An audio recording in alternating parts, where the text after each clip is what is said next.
Atestados sob suspeita. Em Lages, uma pesquisa deve explicar por que está crescendo tanto o número de afastamentos de funcionários, principalmente nas segundas-feiras. Somente nas escolas estaduais, a média de licenças médicas chega a 14 por semana. Boa notícia para os catarinenses: a partir do ano que vem o IPVA vai ficar mais barato. O motivo é a queda no valor dos veículos seminovos.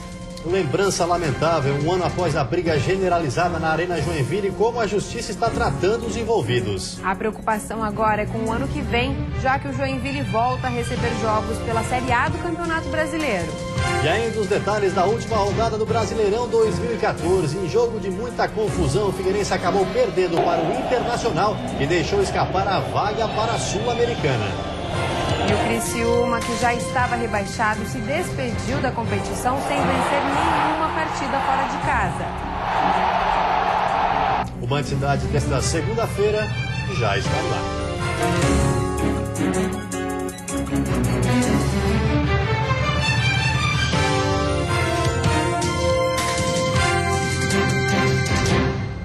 Olá, boa noite. Boa noite. 7 pessoas foram presas nesse fim de semana em Braço do Norte, no sul do estado, acusadas de realizar sessões de magia negra contra o empresário e seus familiares. A líder da quadrilha era a ex-mulher do empresário que pretendia executar toda a família dele.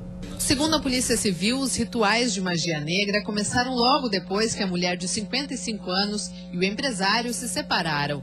No entanto, os ataques se intensificaram em outubro deste ano, com disparos de tiros contra a casa e o carro do empresário. Além disso, foram encontrados animais decapitados em cemitérios, além de sangue em um copo com uma boneca, velas e garrafas de bebidas. Os rituais tinham como objetivo preparar a quadrilha para executar o empresário de 57 anos, a atual esposa dele, o filho pequeno do casal de 5 meses, a ex-cunhada e o marido dela. O casamento dela estava finalizando, estava em vias de finalizar, ela já buscava esses serviços de magia negra. Então, depois disso, ela continuou procurando, viu que esse tipo de serviço não estava logrando êxito, criminosos não só de crueldades contra animais, mas a contratação de um homicídio ou de homicídios a serem praticados contra os seus ex-familiares. A mulher de 55 anos foi presa em Florianópolis no momento em que entregava cerca de R$5 mil a um dos suspeitos. A prisão foi feita depois que a suspeita voltou de uma viagem feita ao exterior. Segundo o delegado, pelo menos R$300 mil foram pagos ao grupo, mas ao longo dos 2 anos, estima-se que mais de R$1 milhão tenham sido entregues à quadrilha. Entre os membros estão um pai de santo e macumbeiras. Em Lages, na Serra Catarinense, uma pesquisa pretende descobrir se está havendo a venda de atestados médicos na cidade. Tanto no setor público quanto no privado, o número de afastamentos preocupa. A pesquisa está sendo realizada pela Associação Empresarial de Lages. O presidente da ACIL explica que o grande número de atestados médicos apresentados pelos funcionários nas empresas públicas e privadas foi determinante para que o levantamento fosse feito. E por termos percebido esse exagero, começamos a pesquisar junto às empresas para ver o que estava acontecendo, quais são os médicos que estavam mais atestados, quantos dias de atestado, qual era a doença predominante. E começamos a constatar alguns casos um pouco tenebrosos. A pesquisa ainda não foi concluída, mas já mostra números preocupantes. Em algumas das empresas, cerca de 10% do quadro de funcionários está em licença médica quase que todos os dias. E detalhe, muitos dos atestados são assinados pelos mesmos médicos. O que o levantamento quer saber é se está havendo ou não a venda de atestados médicos na cidade. Na educação pública, os números são ainda mais alarmantes. Nas escolas estaduais, a média de licenças médicas chega a 14 por semana. Ou seja, uma média de 20% dos funcionários não está trabalhando devido às licenças médicas. O atestado de 3 dias é muito grande na rede aqui na nossa Gerência Regional de Educação. E aí os alunos ficam sem aula? Os alunos, eles não ficam sem aula porque eles ficam com atividades pedagógicas. Mas a aula propriamente dita pelo professor, ele não acontece, né? Até agora, pelo levantamento, o dia com o maior número de licenças médicas nas empresas é na segunda-feira. Segundo o presidente da ACIL, a suspeita é de que médicos estariam vendendo atestados. O que nós estamos combatendo é o eventual exagero no número de dias e o eventual exagero na repetição de atestados médicos. Até dos mesmos médicos, né? Sim, existe um número de médicos que são os que mais não atestados. A gente não sabe por quê, nós estamos tentando averiguar. Greve dos trabalhadores. O transporte coletivo de Itajaí parou nesta segunda-feira, atingindo 70 mil usuários. Nenhuma linha circulou hoje pela manhã em Itajaí. Os motoristas e cobradores pedem reajuste salarial em 10%. Durante a tarde, segundo o sindicato que responde pela categoria, 30% dos coletivos circularam na cidade para atender a frota mínima exigida pela Justiça em funcionamento. Mais de 150 motoristas e cobradores passaram o dia reunidos para negociar com os empresários. A gente sabe que é um serviço estressante, né? Acumulando 2 funções, trabalhando e cobrando. E a gente pediu um pouco de aumento também para equiparar pelo menos o salário da praiana. Não tem empresa melhor nem outra, tem que ter um piso salarial para o motorista e para o cobrador, né? Tem que ser tudo igual. Os usuários foram informados da greve na semana passada através de panfletos. Até agora não houve consenso nas negociações. Em assembleia, agora há pouco, trabalhadores e sindicato patronal chegaram ao acordo quanto ao reajuste salarial. Com isso, os motoristas e cobradores decidiram encerrar a greve. E a partir do dia 16 desse mês será liberado o tráfego para ônibus na ponte sobre o Rio Uruguai entre Palmitos, em Santa Catarina, e Iraí, no Rio Grande do Sul. Desde a interrupção total do trânsito, empresas de transporte precisam fazer rotas alternativas para sair ou chegar ao Rio Grande do Sul. Com isso, os custos com combustível aumentaram e afetam diretamente o preço das passagens para os usuários. Mas a partir do dia 16, o tráfego para esses veículos deve ser liberado. Já os caminhões terão que aguardar mais um pouco para voltar a transitar pela ponte. A previsão é que os reparos sejam concluídos até janeiro de 2015 e o tráfego possa ser liberado completamente no local. E a seguir, mais tranquilidade para o consumidor. De olho no Natal, o comércio catarinense já trabalha com horários estendidos. E o Procon alerta: na hora das compras de fim de ano, o consumidor deve redobrar a atenção. É um instante só, a gente já volta.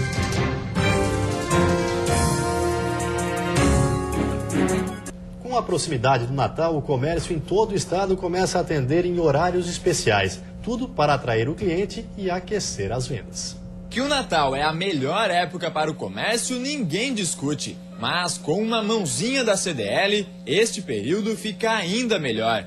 Ao estender o horário de atendimento das lojas, a Câmara dos Dirigentes Lojistas ajuda a atrair aqueles consumidores que trabalham até às 6 da tarde e que normalmente não têm tempo para fazer as compras nas lojas de rua.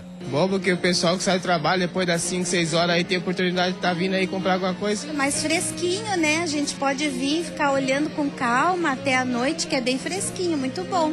Facilita, fica melhor, né? Apesar que eu sou barbeiro, eu corto o cabelo, fecho 7, 8 horas aí, aproveito que está aberto, é mais tarde, aproveito e venho comprar.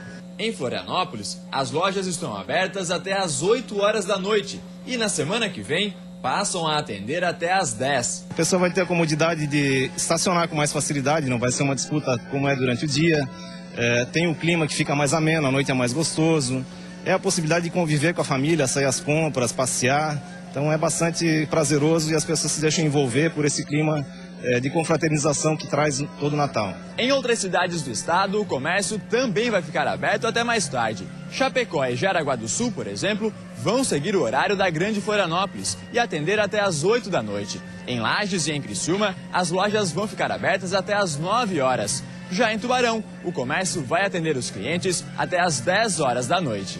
Esses horários diferenciados, somados ao pagamento do 13º e às festas de fim de ano, são como uma fórmula de sucesso para o comerciante. E nem mesmo o pagamento de horas extras, a contratação de mais vendedores e o cansaço de uma jornada mais longa diminuem a satisfação de vender até 300% a mais do que o normal. Vale a pena, eu acho que tem que abrir, eu acho que isso é uma fidelização com o próprio cliente, que há anos compra com a gente, que escolhe o centro de Florianópolis para fazer suas compras. Então eu acho que o lojista ele tem que ficar aberto para atender esse cliente no horário diferenciado. E a poucos dias do pagamento da segunda parcela do 13º, o Procon orienta consumidores sobre as compras de Natal. Nas vitrines, as ofertas, promoções e uma série de descontos chamam a atenção dos consumidores, que devem receber a segunda parcela do 13º salário nos próximos dias.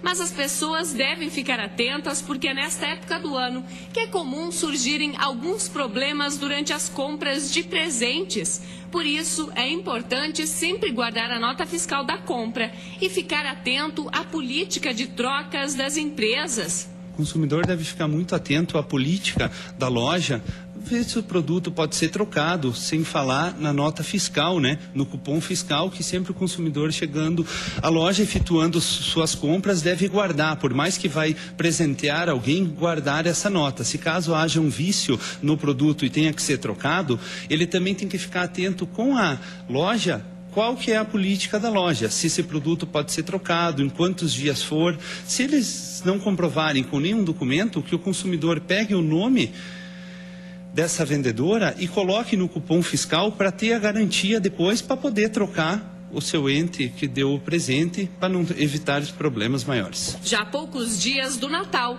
Luciane está pesquisando os preços para os presentes da família. Pesquisando para ver, né, em todas as lojas, para ver onde que é mais barato, tem que pesquisar, né? Aí tem que guardar as notas fiscais para depois, ou eventualidade, tu vai, destroca, né?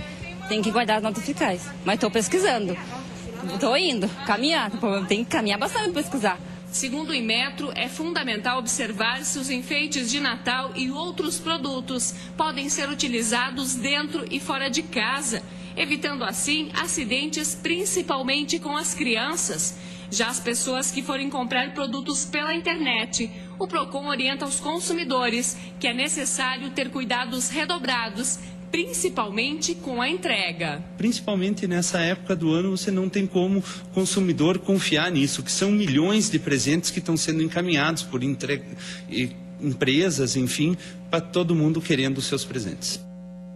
E a seguir, depois de um ano da briga generalizada na Arena Joinville, como a justiça está lidando com casos de violência. E ainda o encerramento da Série A do Campeonato Brasileiro em Florianópolis, confusão no jogo entre Figueirense e Internacional.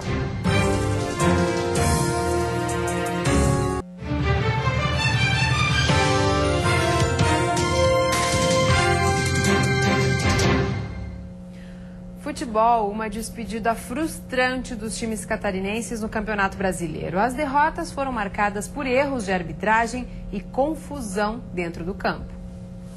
Na Arena Corinthians, 2 erros da arbitragem acabaram decidindo o placar da partida. No primeiro erro, Elias, em situação de impedimento, marca para o time de São Paulo. Aí o juiz valida o gol. Depois, Ricardinho cruza e Gustavo, em situação legal, empata para o Criciúma. Mas dessa vez, o juiz anulou o gol. Não estava impedido. É verdade, porque tá? a gente viu na hora que ele faz o passe. Mas tem de ver na hora que a bola sai. Na hora que a bola sai. Gol legal do Criciúma. Roger Guedes marca para o Tigre. E dessa vez o árbitro confirma tudo igual em São Paulo. E numa jogada bem trabalhada, saiu esse golaço de Fábio Santos, que definiu o placar. 2-1 para o Corinthians. Rebaixado Criciúma com 32 pontos, até que tentou, mas não conseguiu escapar da lanterna da competição e fazer a pior campanha da história da era dos pontos corridos na Série A. Em Goiás, pouca gente no estádio Serra Dourada, na derrota da Chapecoense para o time da casa por 4-2. As duas equipes já estavam garantidas na Série A do próximo ano. Mesmo assim, o jogo foi bastante disputado. Melhor para o Goiás, que garantiu vaga na Sul-Americana. A Chape terminou na 15ª posição com 43. Pegada, muita rivalidade e também de muita confusão. Depois a gente explica melhor. O Alvinegro vencia por 1-0, gol de Pablo.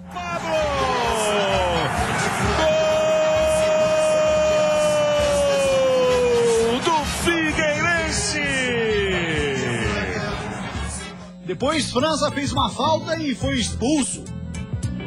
O Figueira ainda perdeu várias chances de aumentar o placar e então veio o gol de empate colorado.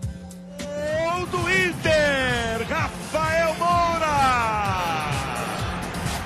resultado ainda garantiu uma vaga na Sul-Americana, mas depois de 4 minutos de acréscimo, o juiz deu mais um, levou até os 50.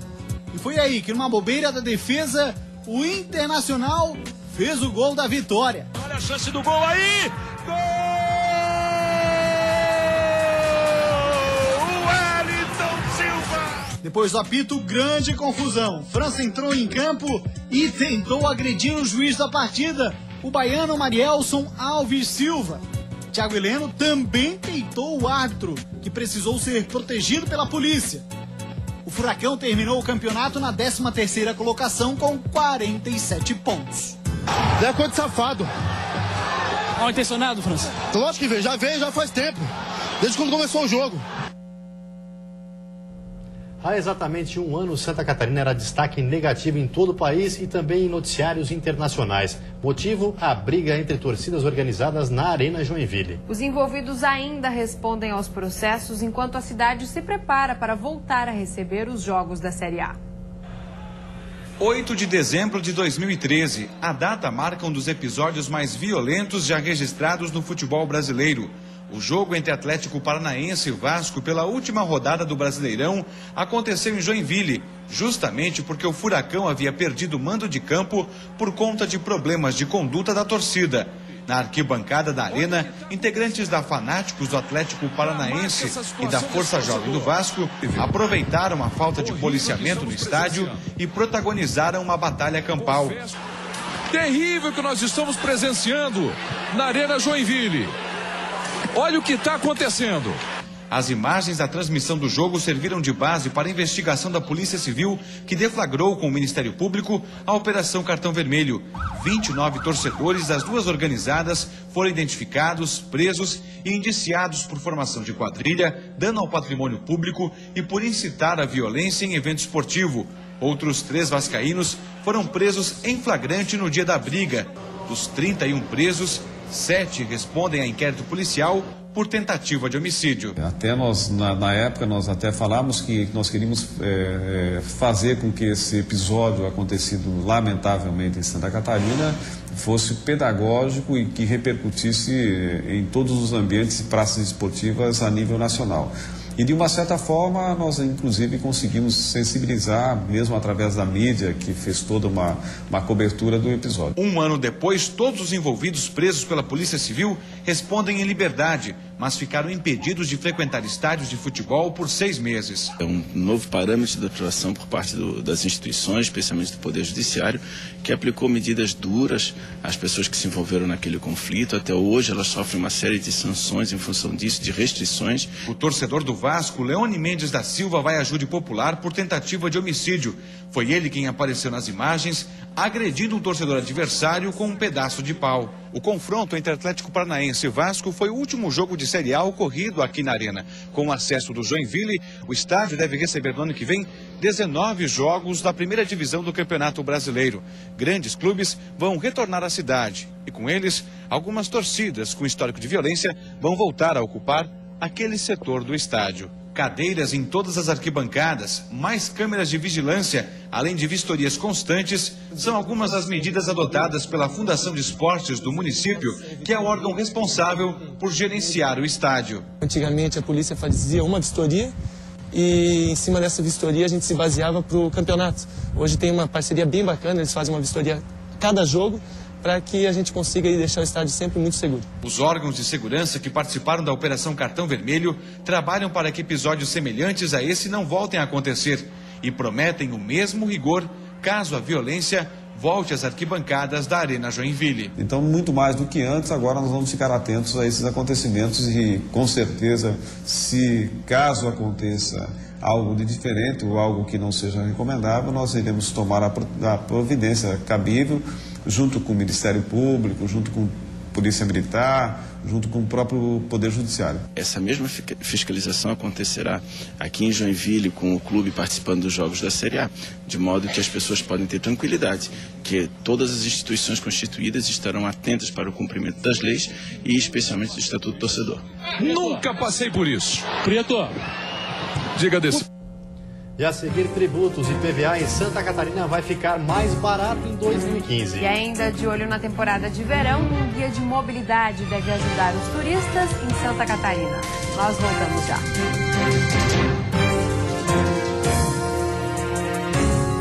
Santa Catarina se prepara para receber milhares de pessoas na temporada de verão. Em Florianópolis, um guia de mobilidade deve ajudar os turistas. Temporada de verão na ilha de Santa Catarina é assim: praias lotadas e comércio faturando. Mas o que fazer para que os turistas não sofram com problemas de infraestrutura e não percam tanto tempo no trânsito? Cláudia, diretora do projeto Mob Floripa, preparou um guia para esses visitantes. Com o documento é possível ter acesso às informações sobre todos os transportes da capital, desde linhas e horários dos ônibus, valores dos táxis, até aluguel de bicicleta. O guia de mobilidade vai ser distribuído em 200 pontos da capital. Florianópolis tem suas particularidades, então o que a gente procura fazer é esclarecer de maneira que esse turista tenha uma passagem bem tranquila e bem confortável por aqui, estando bem informado. E para discutir ainda mais o turismo em Santa Catarina, durante toda esta segunda-feira, especialistas se reuniram no primeiro Seminário Internacional de Turismo.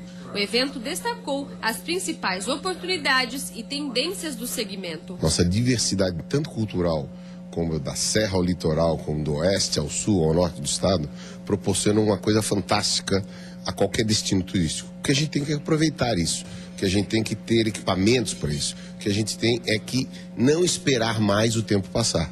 Dona de uma agência de viagens em Florianópolis, Jô participou do Seminário Internacional de Turismo e destacou o mercado de luxo do setor. O turismo de luxo é um turismo de experiências, é um turismo de vivência.